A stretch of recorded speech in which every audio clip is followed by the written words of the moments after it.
Hola, espero que estén bien. Mi nombre es Fanny Cacique y soy parte del cuerpo de instructores de microbiología y parasitología del Centro Universitario de Ciencias de la Salud. Y el día de hoy les hablaremos sobre generalidades de bacterias. Bueno, esto es lo que vamos a ver. Vamos a ver su definición, su agrupación y la forma que estos pueden tener, su metabolismo, su estructura y todo lo que lo compone, su clasificación de acuerdo a gram negativas y gram positivas. Y para finalizar, por último veremos la curva de crecimiento bacteriano. Bueno, para comenzar debemos saber el término de bacteriología, que es la ciencia que se encarga del estudio de las bacterias. Las bacterias van a pertenecer al reino más primitivo de los seres vivos, que es el reino Monera. También estos son microorganismos procariotas unicelulares, que quiere decir por esto que están constituidos por una sola célula, que a diferencia de la eucariota está el material genético disperso en el citoplasma, lo que nos lleva al siguiente punto, que es que no tienen un núcleo definido y pues también mencionando que no tienen orgánulos diferenciados. Bueno, ahora de acuerdo a su forma y agrupación se pueden dividir en cocos y en bacilos. Los cocos son esta forma circular esférica y pues los bacilos son esta forma de bastón. Dentro de estos existen agrupamientos, como en los cocos que pueden estar individualmente, los diplococos que son 2 cocos, las tétradas que son 4 cocos unidos, en sarcinas que sería lo equivalente a 2 tétradas, los estreptococos, que estos estarán en forma de cadena, y los estafilococos, que estarán en racimo, asimilando un racimo de uvas para un mayor entendimiento. Los bacilos también pueden estar individualmente, agrupados también en diplobacilos, en estreptobacilos, que serían 3 o más bacilos. Y pues también tenemos otras formas que no se pueden agrupar ya sea en cocos o en bacilos, que son los espirilos, que son formas más únicas como las espiroquetas, los treponemas, los leptospirinas y borrelias. Ahora, hablando un poco de su metabolismo, se pueden dividir de 4 maneras, que son anaerobios estrictos, anaerobios facultativos y microaerófilos. Comenzando con los aerobios estrictos, estos significa que crecen solo en presencia de oxígeno, teniendo pues un metabolismo oxidativo. Los anaerobios estrictos, estos crecen solo en ausencia de oxígeno, teniendo un metabolismo fermentativo.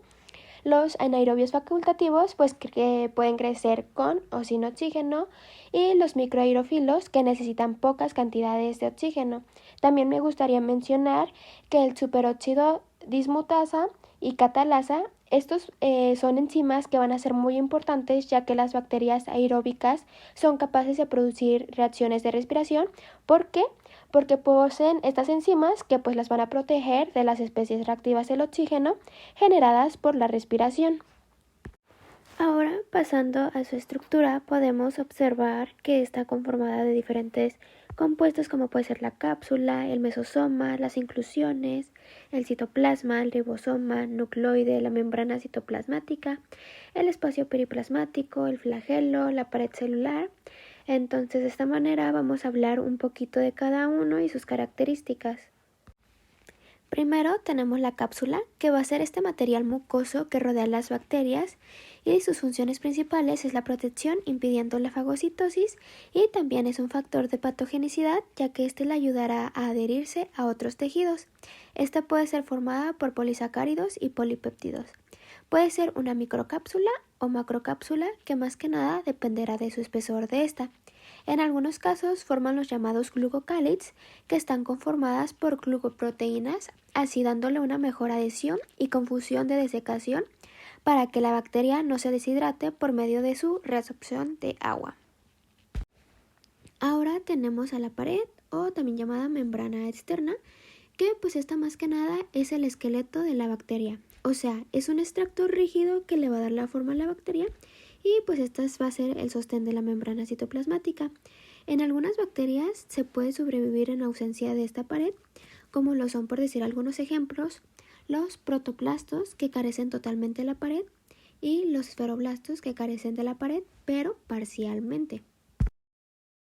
Ahora tenemos lo que es la membrana citoplasmática, que esta es una delgada película formada por dos capas de lipoproteínas, que esta nos dará la barrera osmótica de la célula, estando los sistemas enzimáticos como la catalasa, la peroxidasa, la excreción de productos, el citocrosmos, los transportes de nutrimentos y pues también la excreción de desechos, que pueden ser laterales, que estas van a dar la secreción de proteínas, y los septales, que nos darán la formación del tabique de división celular. Ahora tenemos al espacio periplasmático, que va a ser este espacio entre la membrana citoplasmática y la externa. Esta solo está presente en las bacterias gram negativas, donde habrá enzimas periplasmáticas, o sea que rompen las moléculas grandes para hacerlas más pequeñas. También están las lipoproteínas, que permiten la fijación del peptidoglucano. Hay oligosacáridos, que nos van a ayudar en la osmorregulación, y pues también aquí se van a ver acumulados los beta-lactamasas, que pues van a destruir el anillo beta-lactámico de los antibióticos. Después vamos a tener lo que son los plásmidos, que son estas moléculas de ADN circular extracromosómico que van a expresar genes con características metabólicas y con resistencia a antibióticos para poder cumplir su función de autorreplicarse y transferir señales a la siguiente generación. Ahora pasando a hablar un poquito de las inclusiones, estas van a ser para el almacenamiento de la energía de reserva y pueden ser gránulos insolubles, los de azufre y los polifosfatos.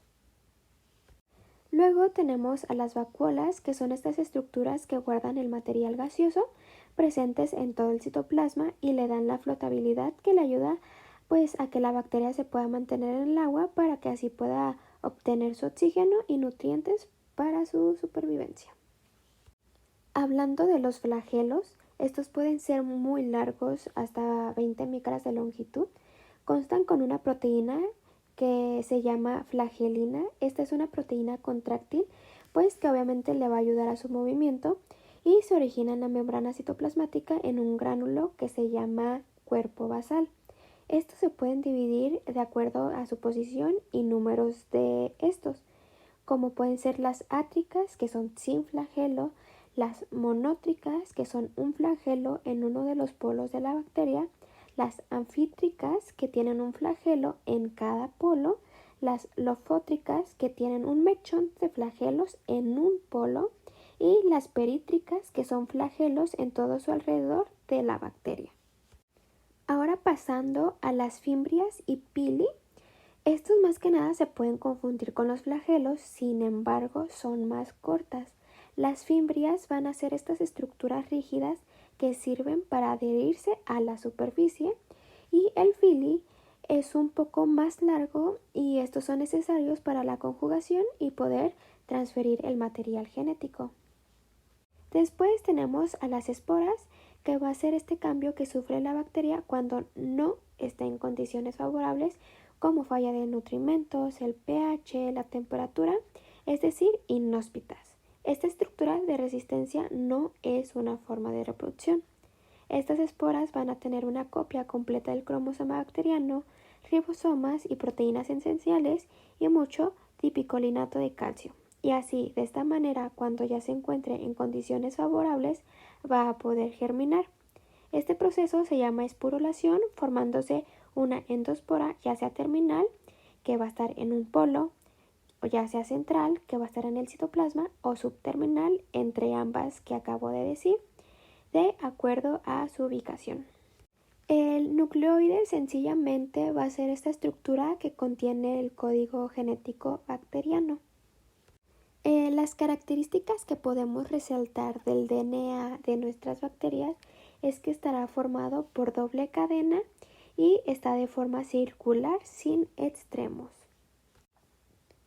Ahora, pasando a su clasificación, es importante mencionar que la pared celular es una estructura compleja y semirrígida. Esta va a ser la responsable de la configuración de la célula, la cual tiene su principal función, que consiste en evitar la ruptura de la célula bacteriana cuando la presión hidrostática intracelular es mayor que la presión hidrostática extracelular. Esto desde una perspectiva clínica, la pared celular va a ser importante porque les va a ayudar a contribuir a la virulencia de algunas especies de bacterias y es el sitio de acción de algunos antibióticos. Ahora sí, pasando a la pared celular de las bacterias gram positivas, esta está compuesta por varias capas de peptidoglucano que conforman en una estructura gruesa y rígida. Este es un elemento clave para la estructura, la replicación y la supervivencia de la célula en condiciones normalmente hostiles en las que proliferan las bacterias. Además, la pared celular de las bacterias gram positivas contienen ácidos teicoicos que están compuestos principalmente por un alcohol, ya sea glicerol o ribitol, y fosfato, que pues existen dos clases de ácidos teicoicos en la pared celular de las bacterias gram positivas. Ahora, pasando a la estructura de la pared celular de las bacterias gram negativas, esta es más compleja desde el punto de vista estructural y químico. Esta está conformada por la membrana citoplásmica y por fuera encontramos una delgada capa de peptidoglucano que nos va a representar entre un 5 y 10% del peso de la pared celular. Es importante mencionar que en la parte externa de la capa de peptidoglucano se encuentra la membrana externa, la cual es muy importante mencionar que solo se encuentra en las bacterias gram negativas. Ahora sí, hablando un poquito de lo que es la tinción de Gram, este va a ser un procedimiento de laboratorio utilizado para clasificar las bacterias en dos grandes grupos que ya les mencioné en la diapositiva anterior, que son las gram positivas y las gram negativas. Les voy a hacer un pequeño resumen de cómo es que se realiza esta. Primero se va a hacer una preparación de la muestra, que se va a obtener una muestra bacteriana y se va a colocar en un portaobjetos. Después vamos a tener la fijación, que la muestra se calienta para fijar las bacterias al portaobjetos, generalmente utilizando un calor suave. Ahora sí, comenzando con la tinción, primero va a ser el cristal violeta que se va a aplicar a la muestra durante un tiempo específico que puede ser de 50 a 60 segundos. Este es un colorante púrpura y en este paso se tiñen todas las bacterias por igual. Después de esto se tiene que hacer un lavado para eliminar el exceso de cristal violeta. Después vamos a añadir el yodo o la solución de Lugol que actúa como un fijador. Esta va a ayudar a que el cristal violeta se fije mejor a las bacterias y se va a aplicar en 60 segundos. Después hacemos un lavado nuevamente para eliminar el exceso de yodo. Después vamos a utilizar un agente decolorante como el alcohol o acetona para eliminar el cristal violeta de algunas bacterias. Aquí es donde se produce la diferenciación crucial, que es la decoloración, y se va a aplicar gota a gota durante aproximadamente 10 segundos.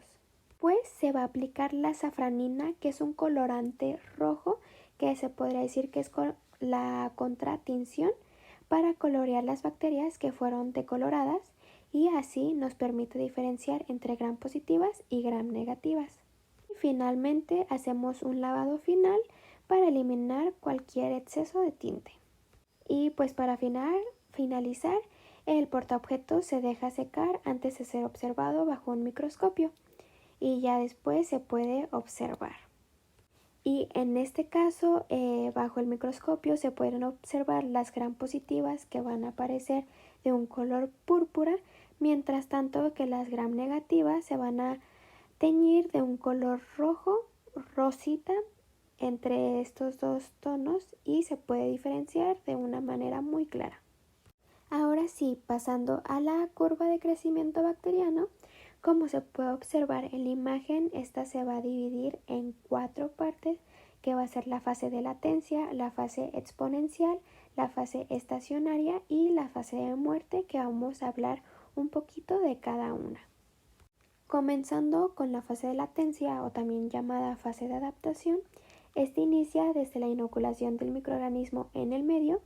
En esta etapa no se va a observar ningún aumento en el número de bacterias, debido a que lo que sucede es que hay una gran cantidad de actividad metabólica, una gran concentración de ARN y de otros productos para el metabolismo. Esto se debe a que los contenidos en coenzima y otros metabolismos celulares son bajos y las células deben reponerlo en el medio fresco. Después vamos a tener la fase estacionaria, que como se puede observar en la imagen, el trazo de la gráfica es horizontal. Ya no aumenta el número de bacterias vivas. Esto ocurre porque los nutrientes se están agotando, se acumulan productos tóxicos de desecho del metabolismo, el pH vira hacia la acidez, provocando todo esto un ambiente nocivo para la vida bacteriana, y así solo las bacterias más resistentes a estos factores logran sobrevivir. Otra cosa que podemos destacar es que en las bacterias gram negativas aumenta el volumen relativo del periplasma, el nucleoide se condensa, hay un cambio en el patrón de expresión genético, entre otras cosas que pueden suceder. Y por último tenemos la fase de muerte. En esta fase observamos en la gráfica un trazo recto descendente, ya que en esta fase son más bacterias las que mueren en relación a las que sobreviven. De igual manera, solo las más resistentes pueden multiplicarse en las condiciones que se han generado en esta etapa, como lo son la falta de nutrientes, el viraje del pH y la concentración crítica de productos tóxicos del metabolismo.